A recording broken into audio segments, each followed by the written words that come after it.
جس نے شیعت کی بنیاد رکھی، جس نے رافضیت کی بنیاد رکھی، جس نے اہل اسلام کو پھر کفر کی طرف موڑنے کی پوری تحریک کیا بیج بویا، اس نے سب سے پہلے یہ عقیدہ متعارف کروایا کہ علی کو علی نہ سمجھنا، حقیقت میں یہ علی نہیں ہے، الہ ہے۔ اہل سنت والجماعت کی رافضیت سے کئی مسئلوں میں اختلاف ہے۔ کچھ لوگ کہتے ہیں کہ ہم رافضیوں کے، شیعوں کے اس لیے مخالف ہیں کہ وہ صحابہ کو نعوذ باللہ کفار کہتے ہیں۔ ہم کہتے ہیں مخالفت کی وجوہات میں سے ایک وجہ یہ بھی ہے، لیکن بنیادی وجہ یہ نہیں ہے۔ بنیادی وجہ یہ ہے کہ قرآن کہتا ہے قل هو اللہ احد، اللہ ایک ہے، اللہ دو نہیں، اللہ تین نہیں، اللہ چار نہیں، اللہ پانچ نہیں، پنجتن پاک مل کے اللہ نہیں، عیسیٰ اللہ کا بیٹا نہیں، عزیر اللہ کا بیٹا نہیں، علی اللہ کا روپ نہیں، کوئی پیر فقیر اللہ کا روپ نہیں، پنجتن پاک اللہ کا روپ نہیں، قل هو اللہ احد، اللہ تنہا و یکتا ہے۔ کچھ سالوں پہلے مجھے اپنے دیس جانے کا اتفاق ہوا تو ہر 10ویں گاڑی میں سے 10 گاڑیوں میں سے ایک گاڑی کے پیچھے میں نے ایک سینری دیکھی، شاید آپ کی بھی نظر پڑی ہو، اللہ کا نام لکھا ہوا ہے گاڑی کی بیک سکرین پہ، اللہ۔ اگر آپ اس کو غور سے دیکھیں گے، توجہ سے دیکھیں گے، دور سے لفظ اللہ نظر آئے گا اور حقیقت میں وہ لفظ اللہ نہیں ہوگا۔ الف کے اندر محمد لکھا ہوا ہے صلی اللہ علیہ وسلم، لام کے اندر علی لکھا ہوا ہے، دوسرے لام میں فاطمہ لکھا ہے، اور ہا اللہ کی ہاں جو ہے اس کے اندر حسن اور حسین لکھا ہوا ہے۔ بظاہر لگتا ہے اللہ کا نام لکھا ہے، حقیقت میں وہ محمد، علی، فاطمہ، حسن اور حسین ہیں، کیونکہ رافضیت کا عقیدہ ہے لی خمس اطفی بہا حر الوبا مصطفیٰ مرتضی وابنیہما والفاطمہ، اللہ کے نور میں سے اللہ نے 5 کو پیدا کیا اپنے نور میں سے، محمد، علی، فاطمہ، حسن، حسین رضوان اللہ علیہم اجمعین، یہ اللہ کے نور میں سے پیدا ہوئے۔ بھائی جو چیز اللہ کے نور میں سے نکلی وہ اللہ ہی ہوگی نا۔ مثال دے کے سمجھا دوں اللہ کے لیے اعلیٰ مثال، یہ ٹیشو ہے، اس ٹیشو کے آپ نے 2 پیس کیے تو یہ بھی ٹیشو رہا، یہ بھی ٹیشو رہا، 2 ہونے کے باوجود ان کی خصلت خاصیت تو تبدیل نہیں ہوئی۔ آپ کہتے ہیں یہ پنجتن پاک اللہ کے نور میں سے نکلے، پھر اللہ ایک ہوا یا 6 ہوئے؟ محمد اللہ کے نور میں سے نکلے، علی اللہ کے نور میں سے نکلے، فاطمہ اللہ کے نور میں سے نکلی، حسن و حسین اللہ کے نور میں سے الگ ہوئے، تو 5 یہ ایک اللہ کتنے ہو گئے؟ 6 ہو گئے۔ قرآن کہتا ہے قل هو اللہ احد، اللہ ایک ہے۔ تو اہل سنت والجماعت کا رافضیت سے، شیعت سے پہلا اختلاف یہ ہے، وہ علی کو اللہ کا بندہ نہیں سمجھتے، اللہ کے نور کا ٹکڑا سمجھتے ہیں، اور قرآن ہمیں یہ درس دیتا ہے کہ کائنات میں جو مخلوق ہے وہ اللہ کی بندی ہے اور اللہ تنہا و یکتا ہے۔ رافضیت نے یہ بنیاد رکھی عبداللہ ابن سبا کے ہاتھ سے کہ ہم علی کو علی نہیں کہتے، اور یہ پرانا عقیدہ نہیں، آج بھی یہ عقیدہ ہے۔ انڈیا پاکستان والوں قوالی سنی ہے کہ نہیں؟ دم دم مست کلندر، علی کا پہلا نمبر، علی دم دم کے اندر، سنی ہے قوالی کبھی؟ علی دم دم کے اندر، کبھی غور کیا کیا معنی اس کا؟ دم کسے کہتے ہیں؟ روح کو۔ دم کسے کہتے ہیں؟ روح کو۔ بندہ مر گیا، دم نکل گیا، جی گیا، روح نکل گئی، دم کہتے ہیں روح کو۔ تو وہ کہتے ہیں کہ علی ہر دم کے اندر ہے، ہر روح کے اندر علی ہے۔ اور یہ میں نہیں کہہ رہا، غضنفر توسوی پاکستان کا ایک بہت بڑا ذاکر، اس کا کلپ میرے موبائل میں موجود ہے، جو دیکھنا چاہے میں دکھا سکتا ہوں۔ کہا تم علی اور اللہ کے بارے میں باتیں کرتے ہو، علی اور اللہ میں صرف اتنا فرق ہے جیسے تم شیشے کے سامنے کھڑے ہو جاؤ، تمہیں اپنا سایہ نظر آئے گا، اپنا عکس نظر آئے گا، حقیقت میں تم ہو، ادھر سایہ ہے، بس اتنا سا فرق ہے، وہ عرش پہ علی ہے، یہ فرش پہ علی ہے۔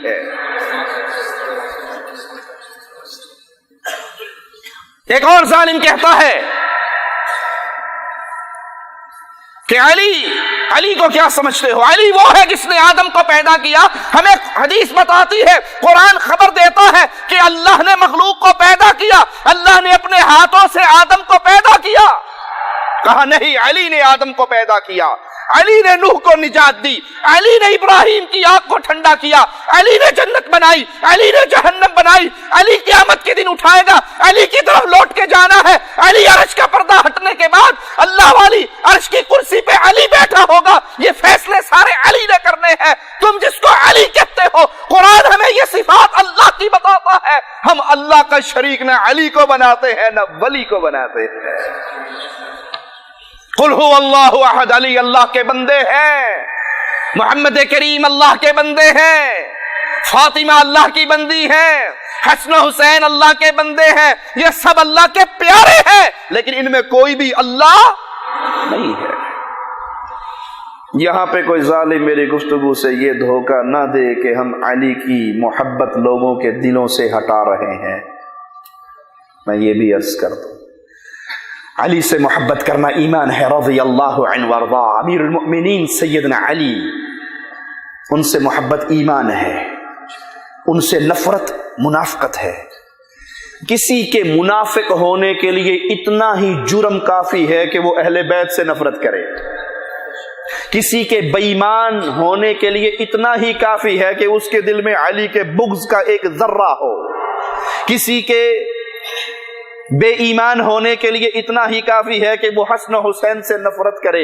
ارے بھائی ہمارے درد کو تو سمجھو، ہم علی کی محبت کا درس دیتے ہیں، رضی اللہ عنہ وارضا، فاطمہ الزہرا کی محبت کا درس دیتے ہیں، حسن و حسین کی محبت کا درس دیتے ہیں، رضوان اللہ علیہم اجمعین، لیکن درد کے ساتھ رو کر یہ کہتے ہیں ان سے محبت کیجئے، ان کا نام لیجئے، اپنے پیاروں کا نام، بچوں کا نام ان کے ناموں پہ رکھیے، ان کی سیرت کو پڑھیے، ان کی سیرت پہ اپنی بچی اور بچیوں کو چلائیے، ان کی محبت کو اپنے بچوں کے دلوں میں ڈالیے، لیکن اللہ کا واسطہ ہے ان کو رب نہ بنائیے۔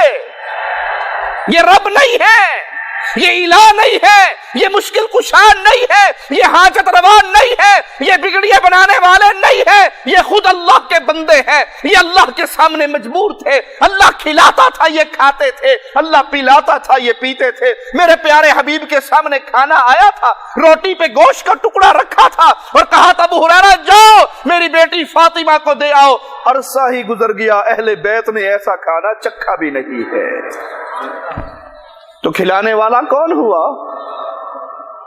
فاضل علوی ایک ذاکر ہے، علیہ من اللہ ما یستحق، اللہ اس کے ساتھ وہ سلوک کرے جس کا وہ حقدار ہے میرے رب کے ہاں۔ وہ کہتا ہے فجر کی نماز پڑھ کے سیدنا علی اپنے سر پہ یہ انگلی پھیرا کرتے تھے۔ یہ جتنے حوالے دے رہا ہوں وہ کتاب کی شکل میں ہوں یا تقریر کی شکل میں فقیر کے پاس موجود ہیں، جو چاہے سوال کر سکتا ہے۔ انگلی پھیرا کرتے تھے، ایک بندہ بیٹھ کے دیکھا کرتا تھا، روز انگلی پھیرتے ہیں۔ ایک دن پوچھ لیا علی کیا کرتے ہو؟ تو اس نے اگلے دن ایک کیڑی پکڑی، بند ڈبی کے اندر کی، ڈبی کو جیب میں ڈالا، آ کے علی کے پیچھے نماز پڑھی، رضی اللہ عنہ وارضا۔ سیدنا علی نے، مولا علی نے پھر انگلی گھمائی تو کہا آج کیا کر رہے ہو؟ کہا جو روز کرتا ہوں وہی کرتا ہوں۔ صبح ہوئی ہے تو سب کی روٹی میرے ذمہ ہے۔ قرآن نے ابتدا کے اندر سب کی روٹی کس کے ذمہ بیان کی؟ الحمدللہ رب العالمین، ساری تعریفیں اس کے لیے ہیں جو رب ہے جہان والوں کا۔ رب کون ہوتا ہے؟ جو پالن ہار ہو، جو پالنے والا ہو، اسے رب کہتے ہیں۔ اور قرآن نے ابتدا میں مسئلہ حل کر دیا کہ روٹی کے لیے پریشان نہ ہونا، سب کی روٹی کس کے ذمہ ہے؟ میرے اللہ کے ذمہ ہے۔ کہا آج کیا کیا؟ کہا پھر میں نے انگلی ہلائی، سب کو روٹی دی۔ تو وہ تجسس سے پوچھتا ہے کہ علی سب کو مل گئی؟ کہا ہاں مل گئی۔ کہا پکی بات ہے، کوئی رہ تو نہیں گیا تیری مخلوق میں بھوکا جس کو تو کھلاتا ہو؟ کہا نہیں۔ تو قبل اس کے وہ بتاتا، مولا علی نے اسے کہا آگے آ۔ وہ آگے آ گیا، کہا اپنا ہاتھ جیب میں ڈال۔ اس نے جیب میں ڈالا، کہا ڈبیا باہر نکال۔ اس نے ڈبیا نکالی، کہا ڈھکن کھول، اگر تیری ڈبی بند کے اندر کیڑی کے منہ میں دانا پہنچ چکا ہو تو مجھے مولا علی مان لینا، اگر نہ پہنچا ہو تو نہ ماننا۔ اس نے ڈھکن کھول کے دیکھا تو کیڑی کے منہ میں بند ڈبی میں بھی اللہ کی مخلوق کو علی نے رزق کھلا دیا تھا۔ انا للہ و انا الیہ راجعون۔ یہ وہ بنیاد ہے پیارے بھائی اختلاف کی، یہ اساس ہے، یہ ابتدا ہے کہ ہم اللہ کی وحدانیت میں نہ علی کو شریک کرتے ہیں نہ محمد کریم کو شریک کرتے ہیں۔ کیوں نہیں کرتے؟ کیونکہ اس کام سے ہمیں محمد الرسول اللہ نے منع کیا ہے صلی اللہ علیہ۔ میرے پیارے حبیب کا فرمان ہے حق اللہ علی العباد ان یعبدوہ، اللہ کا حق ہے بندوں کے اوپر کہ بندے اللہ کی عبادت کریں۔ وحق العباد علی اللہ، اور جب بندے یہ کام کر لیں تو اللہ کی رحمت سے، اللہ کے فضل سے اللہ کہتا ہے میرے ذمے بندوں کا یہ حق بن جاتا ہے جو میری عبادت کرے، غیر کو میرا شریک نہ بنائے، ایسے بندے کو میں جہنم کی آگ میں نہ ڈالوں۔ میرے پیارے حبیب کو کسی نے کہا تھا ما شاء اللہ وشئت، جو آپ چاہیں، جو اللہ چاہے وہی ہوتا ہے۔ ہماری بسوں پہ عام لکھا ہوتا نا اللہ نبی وارث، اللہ نبی کا کرم، اللہ نبی کی مرضی۔ صحابی نے کہہ دیا جو آپ چاہیں ما شاء اللہ وشئت، اور اللہ چاہے وہی ہوتا ہے۔ میرے پیارے حبیب صلی اللہ علیہ وسلم، میرے نبی کا نام آئے تو محبت سے کہا کریں صلی اللہ علیہ وسلم۔ یہ زبان ہلا لیں، بڑا فائدہ ہوگا، بڑا فائدہ ہوگا۔ بتا دوں کیا فائدہ ہوگا؟ ایک دفعہ کہو گے صلی اللہ علیہ وسلم، اللہ کی طرف سے 10 رحمتوں کا نزول ہو جائے گا، 10 درجے بلند ہو جائیں گے، 10 گناہ معاف ہوں گے۔ درود وہ عظیم نعمت ہے، اس کے پڑھنے سے ایک فرشتہ نیکی لکھتا ہے اور ایک فرشتہ گناہ لکھتا ہے۔ درود وہ نیکی ہے، درود وہ نیکی ہے جس کے کرنے سے گناہ لکھنے والا فرشتہ بھی دوبارہ قلم اٹھا کے گناہ مٹانے شروع کر دیتا ہے۔ 10 گناہ معاف ہوتے نہیں ہوتے؟ کیسے معاف ہوتے؟ وہ مٹا دیتا ہے نا، یہ اس کے کھاتے سے کینسل ہو گئے۔ کیوں؟ اس نے محمد پہ درود پڑھا ہے صلی اللہ علیہ وسلم۔ لوگ کہتے ہیں جی وہ بھی بڑے خشک ہیں، کوئی وظیفہ نہیں بتاتے، ہم مسائل میں پریشانیوں میں، لو جی آج سید صاحب سے ایک وظیفہ بھی لے کے چلے جاؤ۔